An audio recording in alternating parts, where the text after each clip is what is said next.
अस्सलामुअलैकुम, welcome to Qurtaba education. This is Imran Khan पानीज़ई।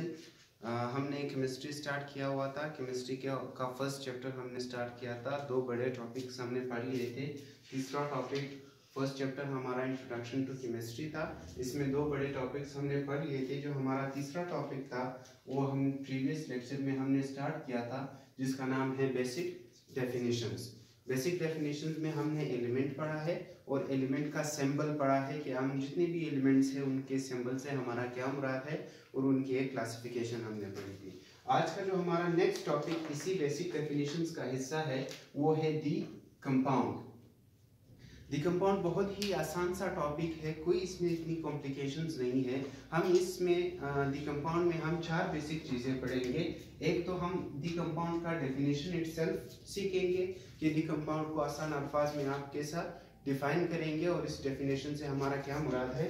दूसरा, यहाँ पर हम कुछ प्रॉपर्टीज वाइज डिस्कस करेंगे कि कंपाउंड कैसे बनेगा और प्रॉपर्टीज का यहाँ पे क्या किरदार होगा। तीसरा चीज हम यहाँ पे इसकी रिप्रेजेंटेशन को डिस्कस करेंगे, और चौथी एंड आखिर चीज जो है वो हम इसके टाइप्स यहाँ पे डिस्कस करेंगे। स्टार्ट करते हैं हमारे फर्स्ट पॉइंट से, दी कंपाउंड की डेफिनेशन से। अगर आप दी कंपाउंड की डेफिनेशन को स्टडी करते हैं, देखते हो, तो आसान अल्फाज में आप दी कंपाउंड की स्टडी ऐसी डेफिनेशन ऐसा करोगे, when two or more than two elements combine with each other at a specific ratio is called as compound। इस डेफिनेशन में हमारे दो इंपॉर्टेंट पॉइंट समझने के हैं कि जब आपके पास दो या दो से ज्यादा एलिमेंट्स, ठीक है, मिल जाए आपस में। नंबर एक, ये हमारे पास फर्स्ट पॉइंट हुआ डेफिनेशन में समझने का। दूसरा पॉइंट जो हमारे पास ये इस डेफिनेशन में है वो है स्पेसिफिक रेशो।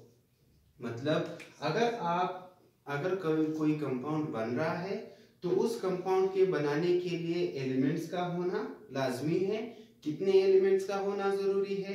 कम से कम दो एलिमेंट्स होने चाहिए, या दो से ज्यादा एलिमेंट्स भी हो सकते हैं। अब ये तो हो गया इसके फर्स्ट पॉइंट का। दूसरा जो इसका हिस्सा है कि जब दो या दो से ज्यादा एलिमेंट्स एक दूसरे के साथ मिलेंगे तो उनके मिलने का तरीका खास होना चाहिए। उनके मिलने का तरीका खास होना चाहिए।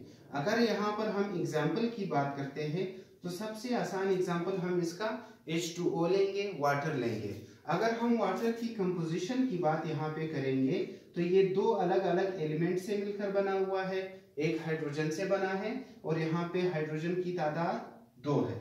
दूसरा ये ऑक्सीजन से बना हुआ है और यहाँ पे ऑक्सीजन की तादाद 1 है। अगर हम इसके बीच में तनासुब यानी कि रेशो को देखेंगे तो हमें दिखाई देगा कि 2:1 इसका रेशो है। मतलब अगर आप दुनिया में किसी भी मुकाम पर, कहीं पर भी, लेबोरेटरी में जहां पे भी जाओगे, अगर आप दो हाइड्रोजन लोगे, दो हाइड्रोजन के एटम लोगे और एक ऑक्सीजन का एटम लोगे और इन दोनों को इसी 2:1 के तनासुब से मिलाओगे तो उससे जो प्रोडक्ट बनेगा वो आपके पास सिर्फ और सिर्फ वाटर होगा। ठीक है। अगर आप लोग एलिमेंट को दोबारा रिकॉल करना चाहते हो तो हमने एलिमेंट की डेफिनेशन ऐसी की थी, वो चीज जिसके तमाम के तमाम एटम्स एक जैसे होंगे उसको हमने एलिमेंट कहा था। अब ये हुआ उसका सिंपल एग्जांपल किसी भी कंपाउंड का। यहाँ पे अगर हम स्पेसिफिक रेशो को मजीद समझना चाहे तो हम इस स्पेसिफिक रेशो को थोड़ा सा डिफर करते हैं। डिफर करने से हम ये देखेंगे कि आया जो हम बात स्पेसिफिक रेशो की कर रहे हैं कि अगर आप उसमें थोड़ा सा चेंज लाएंगे तो सारा एक कंपाउंड चेंज हो जाएगा, आया वो वाकई चेंज होता है या नहीं होता है। आइए इसको डिफर करते हैं। मैंने एक दूसरा कंपाउंड लिया, दूसरा कंपाउंड वाटर के साथ ही लिया, मैंने H2O2 लिखा। अब इसकी कंपोजिशन अगर हम देखेंगे तो यहाँ पे हाइड्रोजन है और हाइड्रोजन को हमने कितना लिया है? हाइड्रोजन को हमने यहाँ पे 2 लिया है। यहाँ पर दूसरा चीज जो है वो ऑक्सीजन है, ऑक्सीजन को हमने कितना लिया है? 2 लिया है। अच्छा, अगर आप इसके रेशो को ओवरऑल देखेंगे तो ये 2:2 होगा। यानी कि ये कंपाउंड जो नेक्स्ट चीज हमने क्या किया, बहुत ही एक एटम बहुत ही छोटी चीज होती है, हमने सिर्फ ऑक्सीजन का एक एटम बढ़ाया, इसी वाटर के एक मॉलिक्यूल के फार्मूला में ही हमने एक एटम ऑक्सीजन का बढ़ाया। उस एक एटम के बढ़ाने से ये जो वाटर की जो इससे वाटर बन रहा था वो तब्दील हो गया है। वाटर अब ये नहीं रहा, बल्कि ये जो है ये अलग कंपाउंड बना और इसका नाम है हाइड्रोजन परऑक्साइड। यानी कि ये जो तीसरा यहाँ पे हमारे पास इससे एक अलग चीज बना, एक अलग कंपाउंड बना, ये बिल्कुल इस वाटर से मुख्तलिफ है। वाटर की अपनी प्रॉपर्टीज है, अपनी खासियतें हैं, और हाइड्रोजन परऑक्साइड की अपनी खासियतें हैं, अपनी प्रॉपर्टीज हैं। मतलब अगर आप इस स्पेसिफिक रेशो को किसी भी कंपाउंड का थोड़ा सा भी चेंज करेंगे तो उस चेंज से फिर वो रेशो उसी कंपाउंड के लिए सुटेबल नहीं होगी, बल्कि उससे जो नया चीज उससे जैसे भी मिकदार से आप एडिशन करेंगे तो उससे एक दूसरा एक अलग सा कंपाउंड बन जाएगा। इसके बाद अगर आप मोर देन 2 की एग्जांपल लेना चाहोगे तो उसकी एग्जांपल में आप आसान अल्फाज में C6H12O6 ले सकते हो। आप ग्लूकोज का एग्जांपल ले सकते हो। यहाँ पे अगर आप रेशो को देखोगे तो कार्बन 6, हाइड्रोजन 12, ऑक्सीजन 6। यानी कि अगर आप इन तीनों एलिमेंट्स को इतनी तादाद में ऐसे इस रेशो से मिलाओगे तो उससे ग्लूकोज बनेगा। अगर आप इसमें थोड़ा सा भी चेंज लाओगे तो वो ग्लूकोज को छोड़ करके उसमें कोई दूसरा चीज इससे बन जाएगा। इसके अलावा अगर आप इसकी दूसरी एग्जांपल लेना चाहो तो वो है H2SO4 सल्फ्यूरिक एसिड। यहाँ पर भी मोर देन 2 एलिमेंट्स इन्वॉल्व है, ठीक है। एक स्पेसिफिक रेशो पर मिले हुए है। रेशो इनकी क्या है? 2, 1 और 4, ये इसकी रेशो है। तो ये अलग रेशो आप जहां पे भी जाओगे 2 हाइड्रोजन लोगे, 1 सल्फर लोगे और एक आपके पास 4 आप ऑक्सीजन लोगे तो उससे जो चीज बनेगा वो सल्फ्यूरिक एसिड बनेगा। और अगर आप इस रेशो को थोड़ा सा भी चेंज करोगे तो वाटर के मॉलिक्यूल की तरह इसकी सारी जो नाम है, प्रॉपर्टीज है, मतलब उसका एक खानदान है, टोला, वो बदल जाएगा, तमाम के तमाम वो बदल जाएगा और ये जो है फिर सल्फ्यूरिक एसिड नहीं रहेगा। इसके बाद जो हमारा जो नेक्स्ट पॉइंट है इसी टॉपिक का वो है प्रॉपर्टीज। यहाँ पे हमारा प्रॉपर्टीज से क्या मुराद है? मैं अगर आसान अल्फाज में आपको समझाना चाहूँ तो मैं एक रिएक्शन लिखूंगा, एक बैलेंस रिएक्शन लिखूंगा और ये बैलेंस रिएक्शन होगा 2 वाटर के मॉलिक्यूल्स के लिए। अब यहाँ पर हमारे पास हम ये देखेंगे कि 2 वाटर के मॉलिक्यूल बनाने के लिए या कोई भी वाटर का मॉलिक्यूल बनाने के लिए हमें किन चीजों की जरूरत होती है। अगर आप देखते हो ये चीज आप लोग हमेशा याद रखना, जब भी हम कोई ऐसी रिएक्शन, केमिकल रिएक्शन लिखते हैं तो जो चीज आपस में मिल करके कोई तीसरी चीज बनाती है उसको हम लोग केमिकल रिएक्शन कहते हैं। और ये जो 2 चीज आपस में मिल रहे हैं, जो तीसरा चीज बना रहे हैं, इन दोनों को हम लोग मिला करके रिएक्टेंट्स कहते हैं। क्या कहते हैं? रिएक्टेंट्स। इसके अलावा जो इसका एंड रिजल्ट बनता है, जब हम 2 छोटी छोटी चीजों को मिला करके उससे एक तीसरी चीज बनाएंगे, उससे जो एंड रिजल्ट बनेगा उस रिजल्ट को हम लोग प्रोडक्ट कहेंगे। उसको क्या कहेंगे? उसको हम लोग प्रोडक्ट कहेंगे। अब यहाँ पे हमारे पास ये है कि ये एक हाइड्रोजन एलिमेंट है और ये ऑक्सीजन एलिमेंट है, मतलब अलग अलग एलिमेंट्स है। अगर हम सिर्फ हाइड्रोजन की प्रॉपर्टी की बात करेंगे तो हाइड्रोजन जो है वो बर्न्स का मतलब हाइड्रोजन खुद जलता है, जलेगा। अगर आप इसको किसी भी चीज के करीब लेके जाओगे तो ये जल जाएगा। इसके अलावा दूसरा है ऑक्सीजन। ऑक्सीजन क्या करेगा? Oxygen helps in burning. ये क्या करता है? ये हेल्प्स इन बर्निंग। मतलब हमने क्या कहा, हमने यहाँ पे दूसरे एलिमेंट को जो ऑक्सीजन है इसकी प्रॉपर्टी देखी तो हमें ये पता चला कि ये जलने में मदद देता है, ठीक है। ये तो उनकी एक बहुत बड़ी वाज़ेह प्रॉपर्टीज हो गई। फिर अगर हम इनकी स्टेट्स की बात करेंगे तो हाइड्रोजन हमारे पास एक गैस है और ऑक्सीजन भी हमारे पास क्या है? एक गैस है। हाइड्रोजन भी गैस और ऑक्सीजन भी एक गैस है। अच्छा, दोनों गैसेस है। इसी की बनिस्बत अगर हम इन दोनों को 2:1 से अगर हम इनको मिलाते हैं तो इनकी वजह से जो तीसरा चीज बनेगा कंपाउंड बनेगा वो है वाटर। वाटर इटसेल्फ लिक्विड है, वाटर इटसेल्फ लिक्विड है, ये एक लिक्विड है, ये दोनों गैसेस थे, ठीक है। इसके अलावा ये एक्सटिंग्विशेस द फायर, वाटर क्या करता है, extinguishes the fire।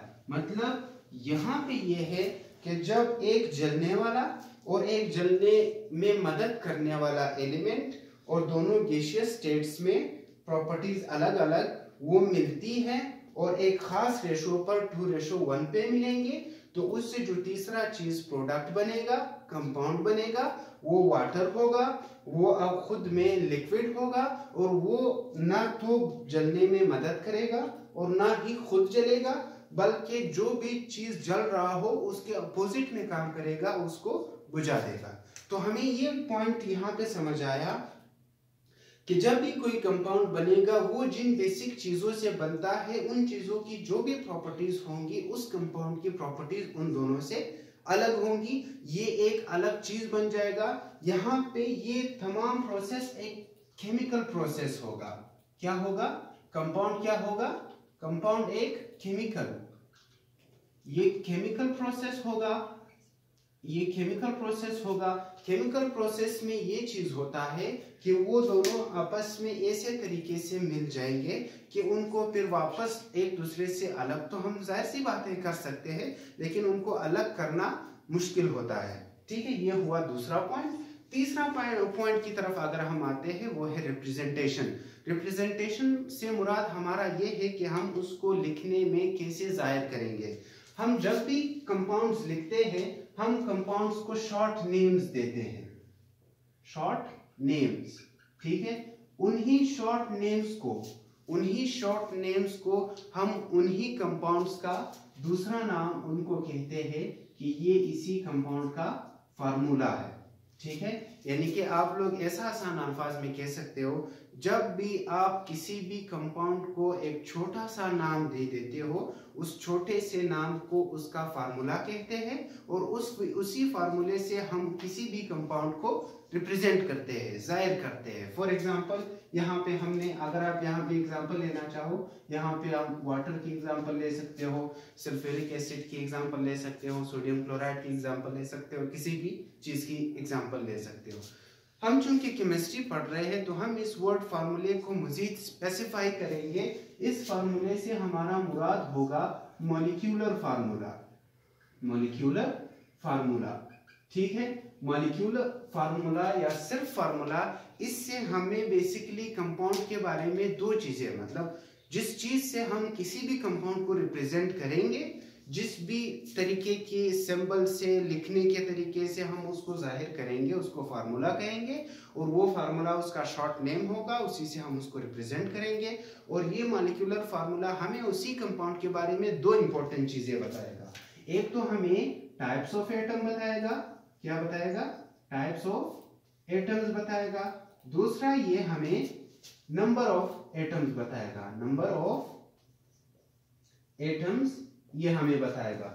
For example types of atom से हमारा ये मुराद है, अगर हम यहाँ पे वाटर का ही एग्जाम्पल ले लेते हैं तो हमारा यहाँ इससे ये मुराद है कि ये वाटर का इस वाटर के मॉलिक्यूल में कितने किस्म के एलिमेंट्स पाए जाते हैं। अगर हम इसको देखते हैं तो यहाँ पे हमें ये पता चल रहा है कि एक हाइड्रोजन है और एक ऑक्सीजन, यानी कि दो किस्म के इसमें अलग अलग एलिमेंट्स पाए जाते हैं। दूसरा नंबर ऑफ एटम्स भी बताएगा आपको कि इसमें जो दो अलग अलग किस्मों के एलिमेंट्स एटॉमिक स्टेट्स में मिलकर एक दूसरे के साथ वाटर का मॉलिक्यूल बनाते हैं उनकी तादाद कितनी है।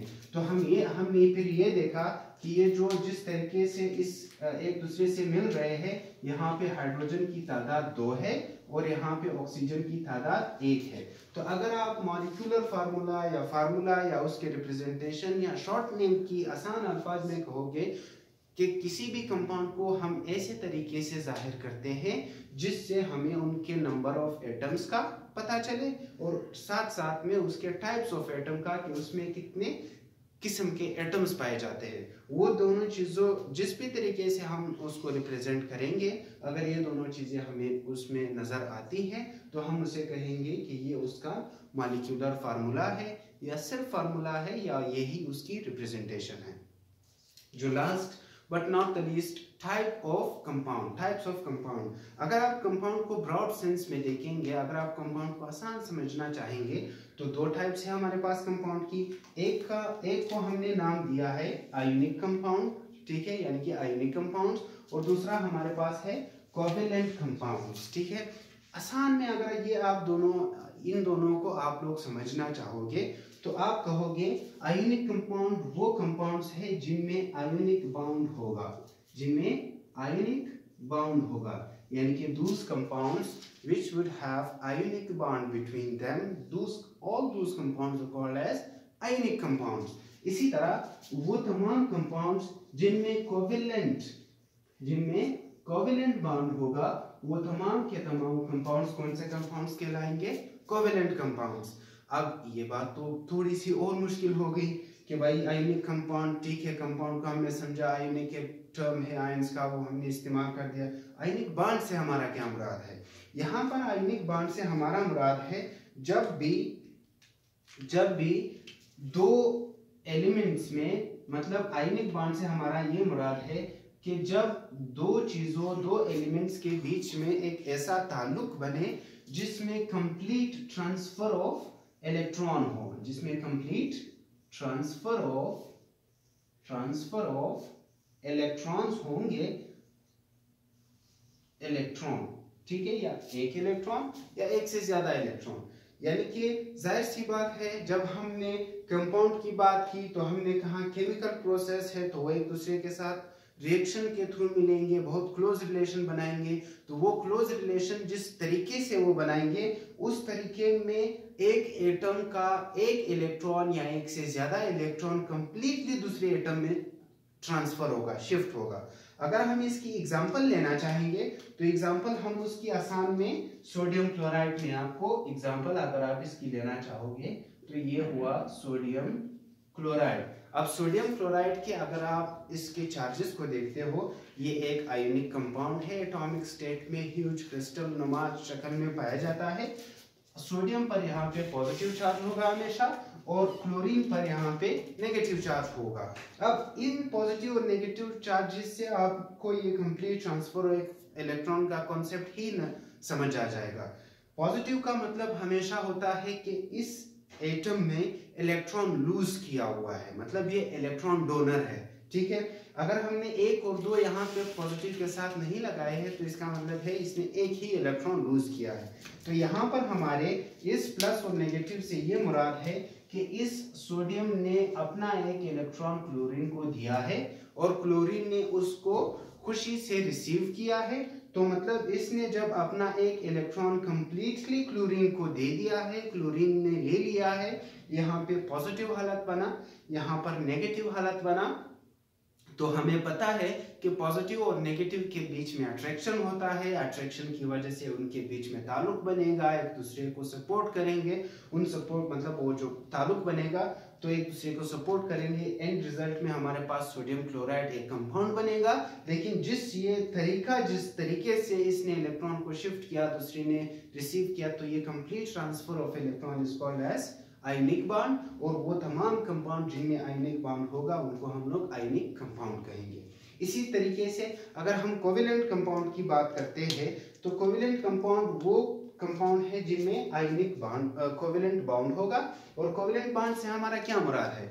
कोवेलेंट बॉन्ड से हमारा मुराद है कि उस किस्म का रिलेशनशिप या मिलने का ऐसा तरीका जिसमें म्यूचुअल शेयरिंग ऑफ इलेक्ट्रॉन्स होंगे, म्यूचुअल शेयरिंग होगा। अच्छा, म्यूचुअल शेयरिंग, म्यूचुअल का मतलब होता है बाहिमी, मतलब मैं भी शेयर कर रहा हूँ, आप भी शेयर कर रहे हो। या फॉर एग्जांपल अगर यहाँ पर हम इसकी आसान एग्जांपल लेना चाहेंगे तो हम हाइड्रोजन के मॉलिक्यूल की ही एग्जांपल लेंगे।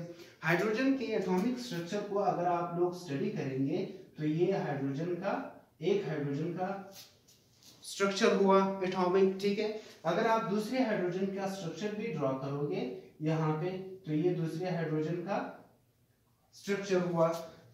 हाइड्रोजन का एटॉमिक नंबर 1 होता है, तो इसीलिए उनके शेल में एक एक इलेक्ट्रॉन होगा। अब हमें पता है एक इलेक्ट्रॉन जिस भी एटम के जिस भी एलिमेंट के आखिरी शेल में होगा वो स्टेबल नहीं होगा, वो रिएक्शन करना चाहेगा। अच्छा, यहाँ पे हाइड्रोजन के पास कोई दूसरा चॉइस नहीं है कि वो किसी दूसरे के साथ कोई ताल्लुक बनाए सिवाय इस एक हाइड्रोजन के, ठीक है। तो वो क्या करेगा, अब चूंकि ये अपना इलेक्ट्रॉन उसको नहीं दे सकता ताकि वो उससे अपनी जरूरत पूरा करे, क्योंकि ये खुद फिर इलेक्ट्रॉन लेस हो जाएगा, इसको खुद जरूरत है इलेक्ट्रॉन की। इसी तरह इस दूसरे हाइड्रोजन नंबर 1 एंड 2, यहाँ पे 1 एंड 2, ठीक है। तो हाइड्रोजन नंबर 2 भी अपना इलेक्ट्रॉन हाइड्रोजन नंबर 1 को नहीं दे सकता क्योंकि उसको खुद इसकी जरूरत है। तो ये दोनों क्या करेंगे, ये दोनों आपस में म्यूचुअल शेयरिंग करेंगे, मतलब ऐसा कोई नतीजा निकालेंगे जिससे दोनों को इक्वल फायदा पहुंचे। तो ये क्या करेंगे, ये अपना ये इलेक्ट्रॉन यहाँ पे बीच में लाएगा, ठीक है, और ये जो दूसरा हाइड्रोजन नंबर 2 है ये अपना इलेक्ट्रॉन यहाँ पे बीच में लाएगा, ठीक है। यही इलेक्ट्रॉन्स बीच में आ गए। अब इस न्यूक्लियस को, हाइड्रोजन नंबर 1 के न्यूक्लियस को भी 2 इलेक्ट्रॉन्स चाहिए थे ताकि वो उसको अपनी तरफ खींचे और सेटिस्फाइड हो। तो ये इन दोनों इलेक्ट्रॉन्स को अपनी तरफ खींचेगा और इसको सेटिस्फेक्शन मिल जाएगा कि भाई आप मेरे पास 2 इलेक्ट्रॉन है, मुझे कोई गम नहीं है, ठीक है। इसके बाद अगर हाइड्रोजन नंबर 2 चाहेगा कि मेरे पास 2 इलेक्ट्रॉन हो तो वो भी इन्हीं को खींचेगा, ठीक है, वो भी इन्हीं को खींचेगा और ये इसको नंबर 1 दोनों इलेक्ट्रॉन को खींचेगा। और इसकी जो चाहत है कि मेरे पास आखिरी शेल में 2 इलेक्ट्रॉन होने चाहिए, फिर मैंने किसी भी तीसरे के साथ कोई रिएक्शन नहीं करना है, कोई मैंने काम नहीं करना है, बस अपने काम से काम रखना है, तो ये इसका भी काम हो जाएगा नंबर 2 का, और नंबर 1 का भी काम हो जाएगा। तो इस तरीके से इन दोनों के बीच में जो ताल्लुक बना, देखिए उसका इलेक्ट्रॉन ये उसके इलेक्ट्रॉन को भी खींच रहा है हाइड्रोजन नंबर 1, और हाइड्रोजन नंबर 2 हाइड्रोजन नंबर 1 के इलेक्ट्रॉन को भी खींच रहा है, ठीक है। तो इन दोनों के बीच में एक ताल्लुक बनेगा। इस तरीके का अगर 2 एलिमेंट्स में आपस में ताल्लुक बनता है जिसमें mutual sharing of electrons involve होंगे, तो उस किस्म की उस ताल्लुक की उस प्रोसेस की वजह से जो इनके बीच में ताल्लुक बनेगा उनको हम लोग कोवेलेंट बॉन्ड कहेंगे, और जो वो तमाम कंपाउंड जो इस ताल्लुक की वजह से बनेंगे उनको हम लोग कोवेलेंट कंपाउंड कहेंगे। आई होप ये कंपाउंड आपको क्लियर हो चुका है। आपके जहन में कोई भी सवाल है आप बिला झिझक कमेंट सेक्शन में पूछ सकते हैं। अपना बहुत सारा ख्याल रखिएगा। Thank you very much for having us. Allah Hafiz.